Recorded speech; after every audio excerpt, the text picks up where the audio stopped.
Well, hello everybody, welcome back to another Supreme Commander 2 game. I'm your host, Ames Productions Entertainment, and as promised, I've come with a Supreme Commander 2 replay, and obviously I'm going to cast it. Don't know if I'm going to be doing the one, I probably am going to be doing the one, means I can space them out then. But this one was done in May, so it was quite a few months ago, but I thought I'd just snag this up. Here we are, 1v1 on Desolatia, I'm pretty sure that's how you pronounce it. We have SoulRipper in the top left position playing as a yellow Aeon, and Fortuna as a green Aeon, I think. Yep, green Aeon in the bottom right. So that is pretty much it. That's it, you know. Double land factory for Fortuna, and SoulRipper's going for air. And obviously, unfortunately, I don't know too much about the game, but I think air actually is good for early game because then you get the easier scouting and stuff like that. And the maps is quite small. To be fair, it's quite small. But land factory goes up as well for SoulRipper, so he'd be able to defend that front line, which is fair because you'd obviously want some land units if you want to do a successful air opener. And double land factory for Fortuna there, and he's probably is that a turret? No, that's a radar installation. That's fair enough. And here comes the first fighter from the airport, the air factory. It's an air production facility. Come on, man. Air factory comes and scouts the base there. We do have one of the engineers helping to build that one land factory energy plant going up there. And first unit coming out for SoulRipper, he's going to be getting some Yenzu. I think that's that is Yenzu. I'm pretty sure that is another land factory as well. He's blocking off the front bit here a little bit, which is fine because it means it gives him more time to get the air out. And here we go. Got an ACU coming near the middle of the map there. I'm actually not too sure what he's trying to do exactly. Got some bombers coming from SoulRipper. He's going to be trying to take out the radar. We've got some engineers trying to heal that. The anti-air coming from this unit here. What the hell do you... Crado? What the hell is that name? My god, some of these Aeon units have weird names, my dude. Like, I can understand Yenzu is okay, but like this Crado? Is that how you say it? I don't know. But this ACU is gonna get bombed really soon. I'm not sure why he's just been left right in the middle here. I'm very confused. But he might just explain himself very quickly here. Land units getting sent out from the land factories there. 4 bombers in the sky right now. SoulRipper is doing really well for himself so far. He has got both mass extractors over here. And right now, Fortuna has not. He has not gotten any of the extra mass. Don't know if he I'm not going to say he forgot because I know he's played this game for a long time. I think he's been preoccupied with an attack, it looks like, because he's piling up all these units near his ACU in the middle of the map. I mean, I honestly don't know why he's not doing anything. Honestly, I mean, he's not even building anything. Now he's turning back. I think no, he's just saying no. I'm honestly confused, and I'm actually just not sure. Here we go. He's finally putting a turret down. I honestly thought if he was gonna go for this strategy, then he would have put a turret down earlier, because then it means he would have actually had something, some more turrets down, more damage, more chances to keep his ACU alive. You know, because it's in a very vulnerable spot right now. And SoulRipper pushing with his ACU and Yenzu tanks here. The fighting has begun now. Land factory getting built. Another energy. No, that's a radar installation. The building sizes, for when I immediately look at it, is very similar for some reason. Don't know why. Land units again pushing back on that, but SoulRipper is also building his own land factory in the middle. I think the only reason why I think Fortuna actually just waited until right now to build stuff is probably because he was low on mass, because oh look, he hasn't got the pads, and now SoulRipper can just go around and make sure that his opponent doesn't collect those extra mass spots.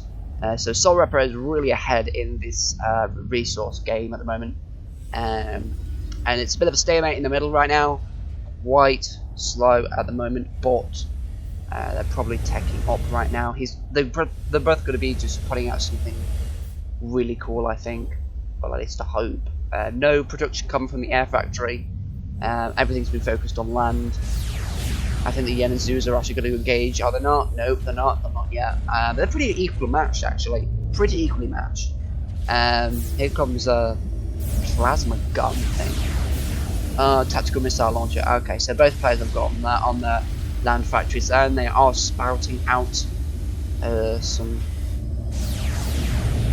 fire there, some rounds. Fatouche as well for both players. Oh, that Fatouche is almost going to go down. Look at that. Oh, that was really close. But even if he did lose that, that wouldn't be much of a loss. It's only one unit. And wow, here we go. Got some attacks on that mass extractor. Does go down.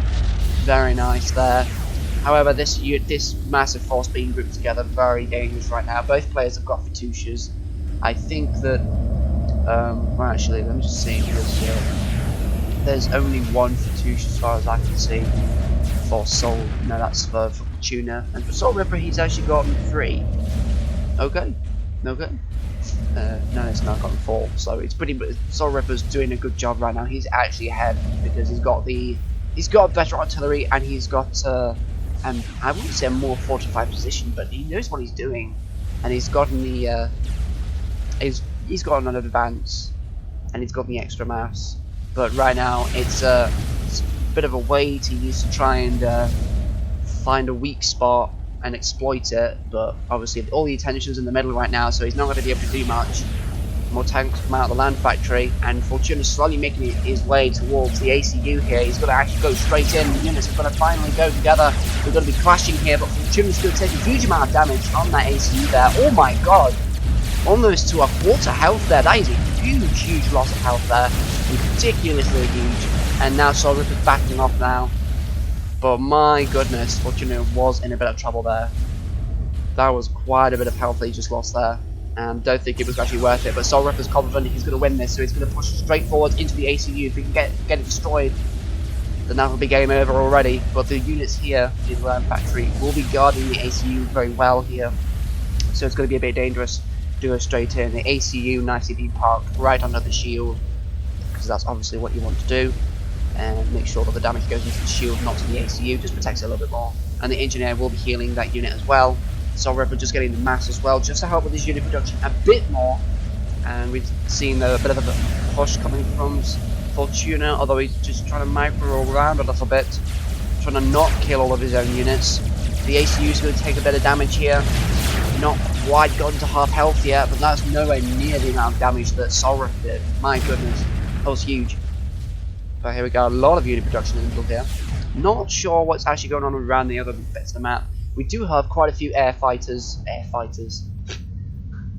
Okay, we have quite a few fighters in the top there. They have moved away from this position, but it does mean that Fortuna will be getting these mass pads here. And oh, here we go. In the middle here, we do have a second push coming for Fortuna. Another quarter health now. I don't know if he's gonna. He's not gonna retreat. I think this is over already. Yeah, this is over already. That's what that. Wow. Okay, that's quite unfortunate. So there we go. Win for SoulRipper. And that was not what I was expecting at all. I thought it was going to have some massive epic tier 3 battle or whatever, but apparently not. And there we go. There is that game. I suppose I will do another game because, like, you can't just leave it at just one replay, can you? Alright, everybody, here we are on Way Station Zeta. We do have SoulRipper on the right playing as a yellow Aeon commander, and on the left we have Fortuna playing as another Aeon as well. In fact, is that Aeon? No, that's Cybran. I thought, no, that's UAF actually.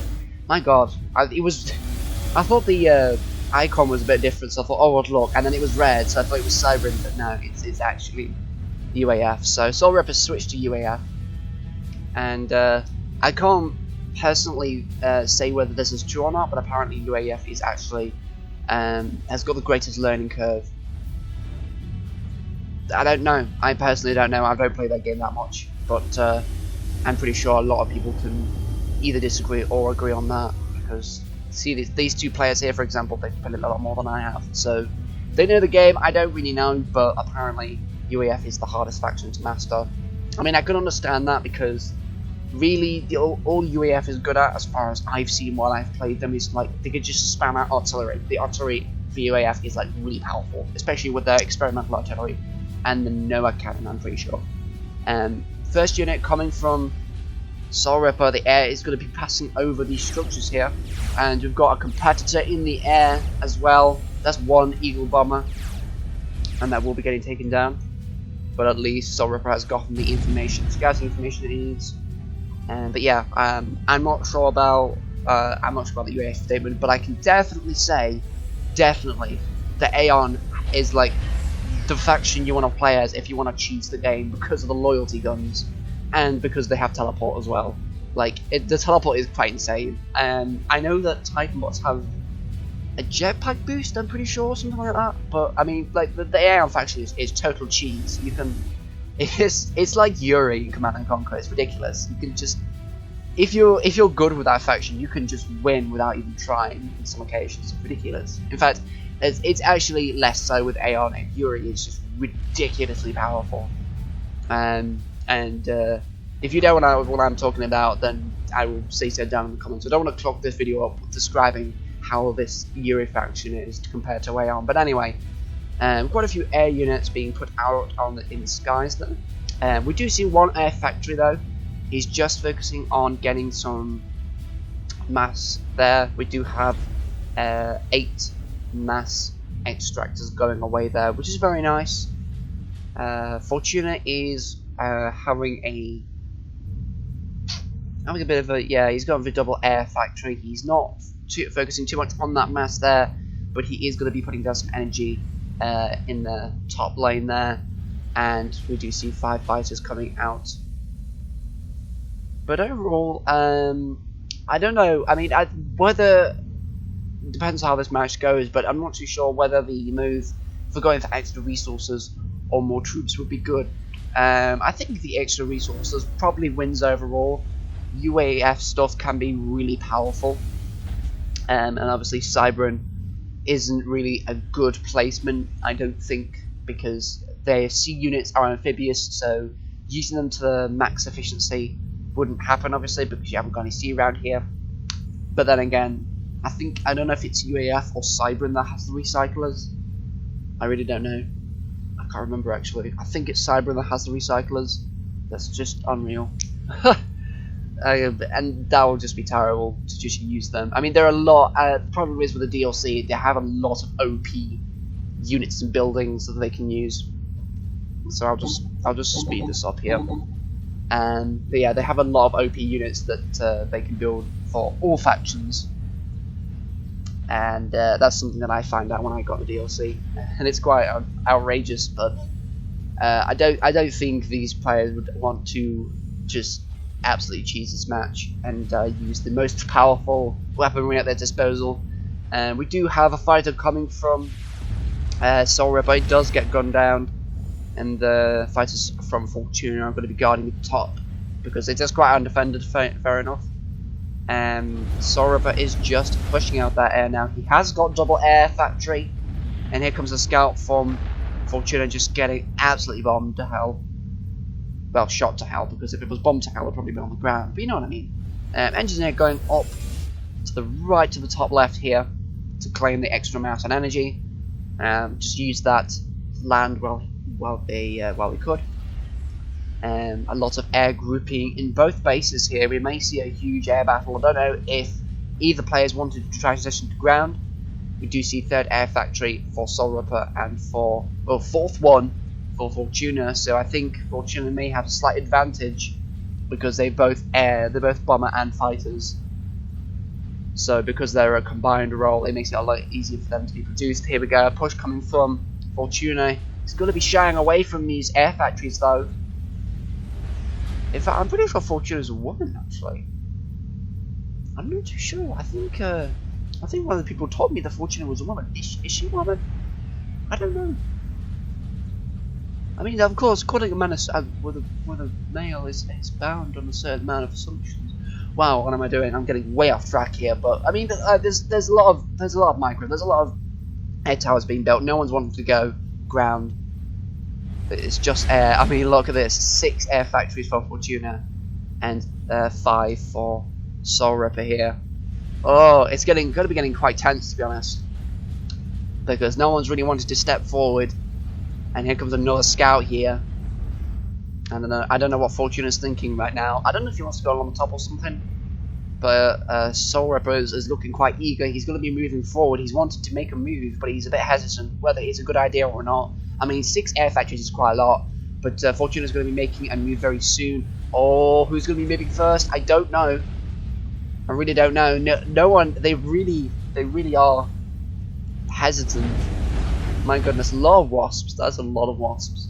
Oh my god, look at this air factory spam, my dude. Wow, that's a lot of air factories. Now, SoulRipper is going to have an extreme advantage.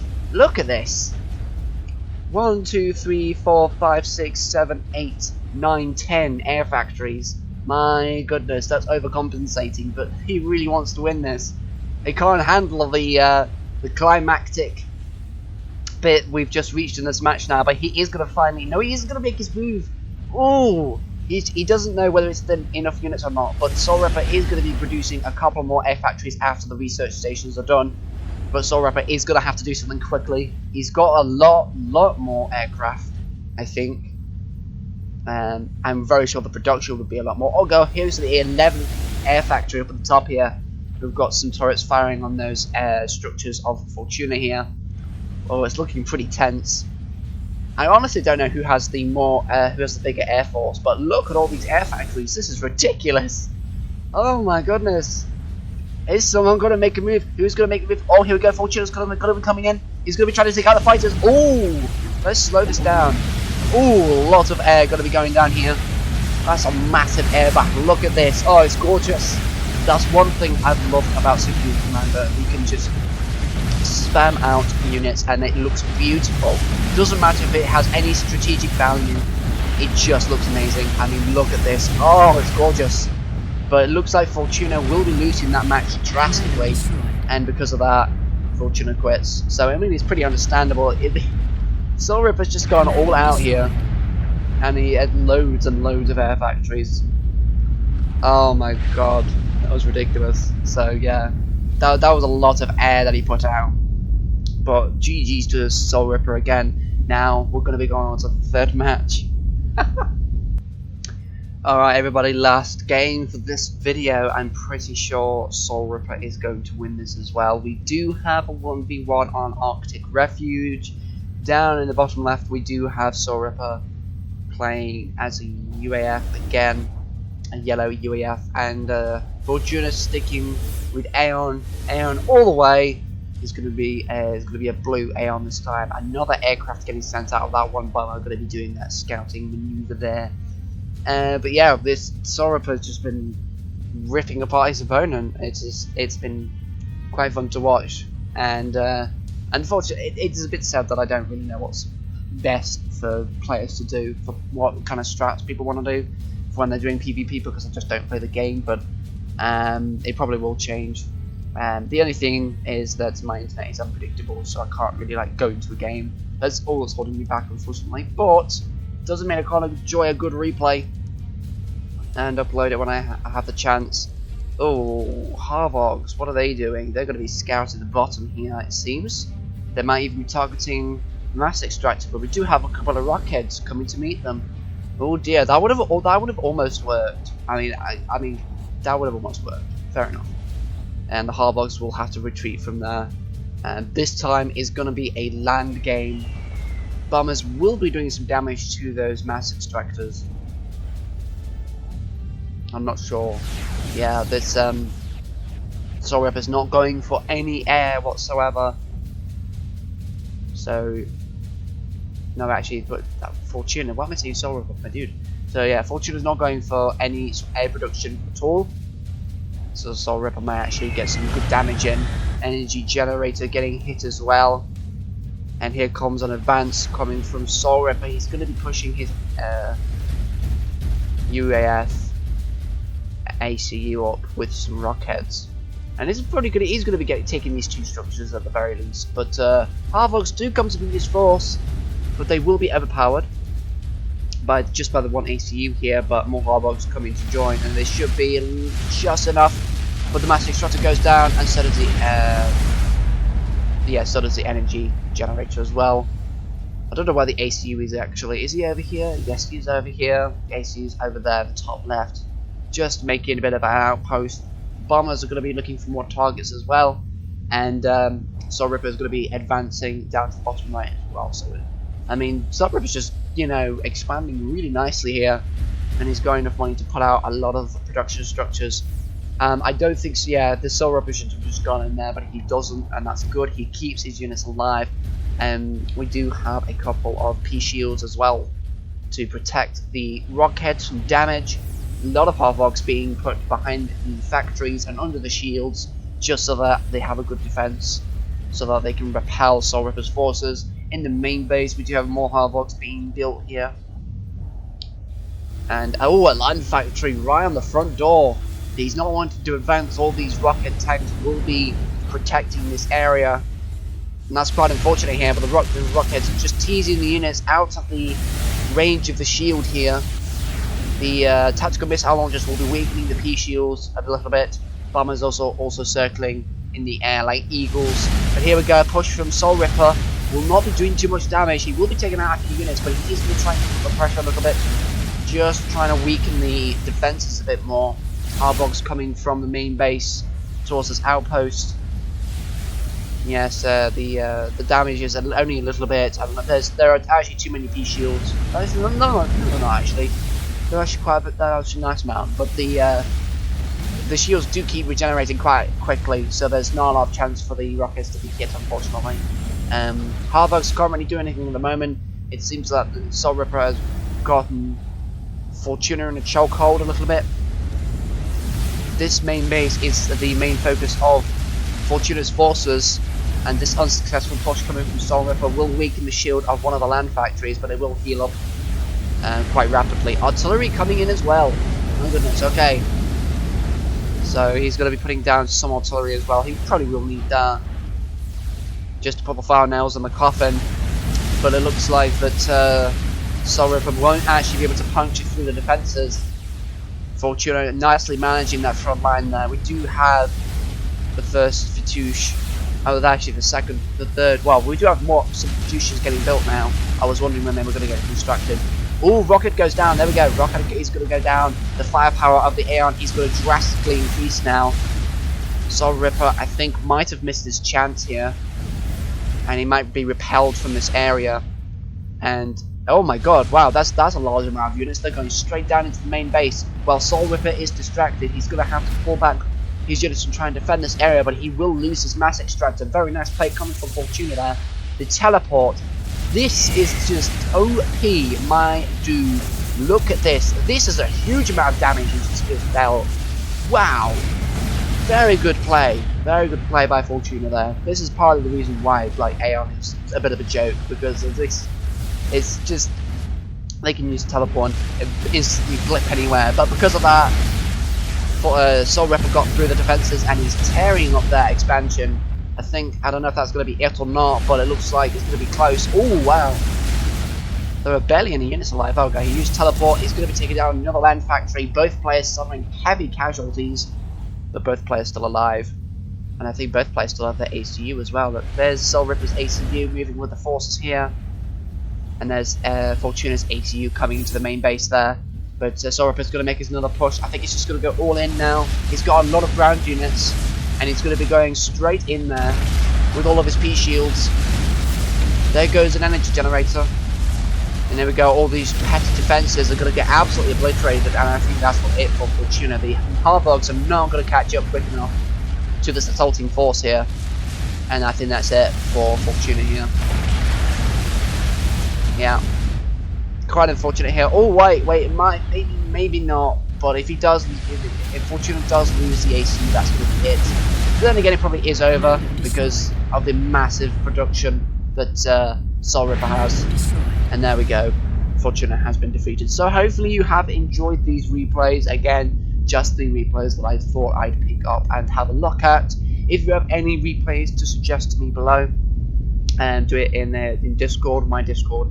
Name it's in the description. And if you want to talk about these replays and how I can get better and things like that, or just chat in general, do it in the comments like usual. But thank you very much for taking a look at this video, and I hope to see you in the next one.